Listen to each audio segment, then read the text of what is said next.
तो hello everyone, illume doubts 45th अपना question है आज। इस सेक्शन में आपको पता है हम इस तरह के जो क्वेश्चंस होते हैं, स्टूडेंट्स हमें जो ज़्यादातर जो क्वेश्चंस भेजते हैं, है ना, उनको क्वेश्चंस को लेते हैं हम लोग, इनका एक अच्छा सोल्यूशन देते हैं आपको। अगर आपके पास भी इस तरह के कुछ डाउट्स हैं तो इस नंबर पर मुझे व्हाट्सएप कर दो। तो जो अच्छे डिस्कस करने लायक डाउट्स होंगे ना, वो हम लोग जो है यहाँ अपलोड करेंगे, बाकी अदरवाइज व्हाट्सएप पर ही उसको सॉल्व कर देंगे।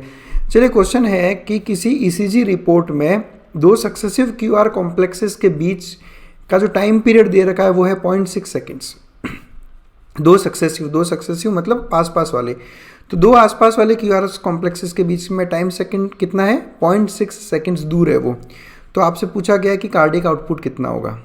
पहले मैं आपको इसका मतलब समझाता हूँ। ये देखो आप, ये आपके सामने एक ईसीजी रिपोर्ट है, इसको आप कहते हो क्यूआरएस कॉम्प्लेक्स, है ना। ये जो कॉम्प्लेक्स बनता है इसको क्यूआरएस कॉम्प्लेक्स कहते हैं। देखा होगा आपने, पी वेव होती है, फिर क्यूआरएस कॉम्प्लेक्स होता है और फिर टी वेव होती है। तो ये क्यूआरएस कॉम्प्लेक्सेस होते हैं। अब आपने एक चीज़ पढ़ी होगी कि एक मिनट में के ड्यूरेशन में ईसीजी में जितने क्यूआरएस कॉम्प्लेक्सेस दिखाई देते हैं उतना ही आपका हार्ट रेट होता है ना। ये पढ़ा होगा आपने, हार्ट रेट। आप किसी की ईसीजी देखकर हार्ट रेट कैसे निकाल सकते हो? उस ईसीजी के ग्राफ में आप देख लो कि एक मिनट में कितने क्यूआरएस कॉम्प्लेक्सेस हैं। तो जितने क्यूआरएस कॉम्प्लेक्सेस हैं उतनी उस पेशेंट की हार्ट रेट रहेगी। तो चलो एक काम करते हैं, अगर कार्डिक आउटपुट निकालना है आपको तो पहले आपको पता होना चाहिए कि हार्ट रेट कितना है। तो इस पेशेंट का हम हार्ट रेट निकालते हैं। सिंपल मैथमेटिक्स से देखो, कोई फॉर्मूला याद नहीं करना आपने, है ना। कुछ चैनल वालों ने या कुछ मैंने जो वीडियोज़ हैं काफ़ी, उनमें उन्होंने कुछ फॉर्मूलाज बना रखे हैं, वो सब नहीं चाहिए भाई। आपको सिंपल मैथमेटिक्स लगानी है। देखो पॉइंट्स आपको क्या फाइंड आउट करना है, पहले आपको फाइंड आउट करना है हार्ट रेट। हार्ट रेट का मतलब क्या हुआ?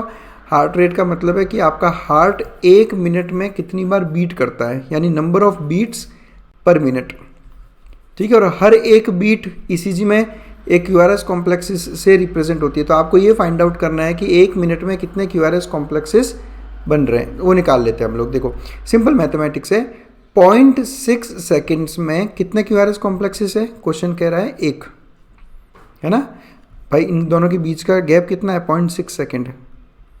तो हर 0.6 सेकेंड में एक क्यूआरएस कॉम्प्लेक्स आता है। तो मैथमेटिकली हर सेकेंड में, यानी एक सेकेंड में कितने कॉम्प्लेक्सेस होंगे? तो 1/0.6, सिंपल मैथमेटिक्स।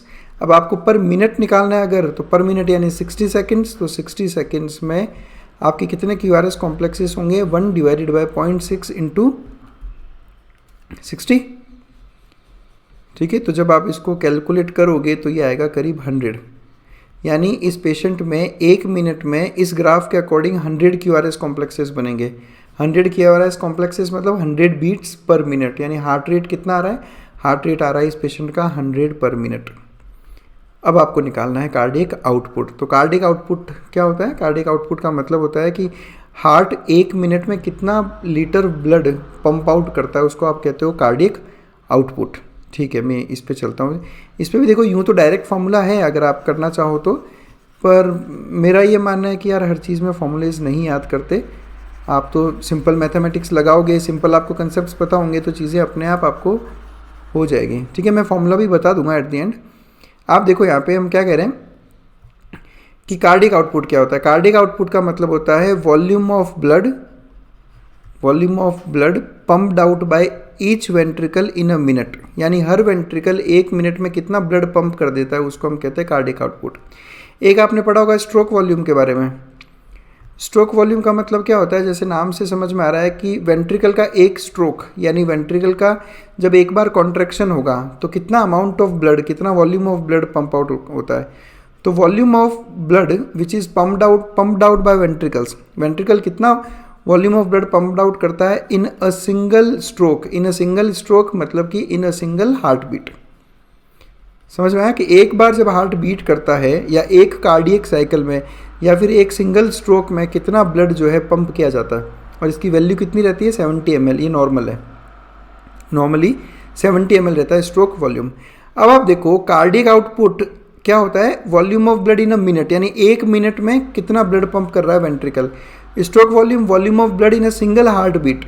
तो कार्डियक आउटपुट कैसे निकालोगे आप? कार्डियक आउटपुट आप निकाल सकते हो अगर आप स्ट्रोक वॉल्यूम को हार्ट रेट से मल्टीप्लाई कर दो तो, है ना।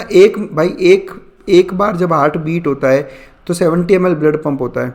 तो 1 मिनट में हार्ट कितनी बार बीट हो रहा है, हार्ट रेट, उसको स्ट्रोक वॉल्यूम से मल्टीप्लाई कर दो, आपका आंसर आ जाएगा। डायरेक्ट फॉर्मूला याद करना हो तो ये है, और बाकी फॉर्मूला याद करने की ज़रूरत नहीं है। कार्डिक आउटपुट 1 मिनट में कितना ब्लड पंप आउट करता है, उस हिसाब से हम डायरेक्ट जो है निकाल सकते हैं। अब इस केस में बात करूँ तो देखो 70 ml, स्ट्रोक वॉल्यूम तो इन्होंने कुछ मेंशन किया नहीं है, तो हम जो नॉर्मल होता है वही लेंगे।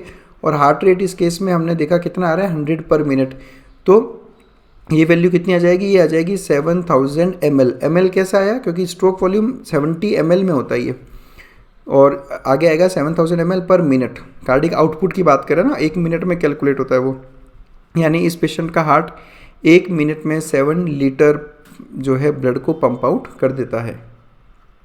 तो ये इस तरह से आप इनको कैलकुलेट कर सकते हो। तो बस कैसे ये वैल्यूज़ अगर चेंज कर दी जाए तो कैसे आपको आंसर निकालना है, आई होप आपको ये क्लियर हो गया होगा।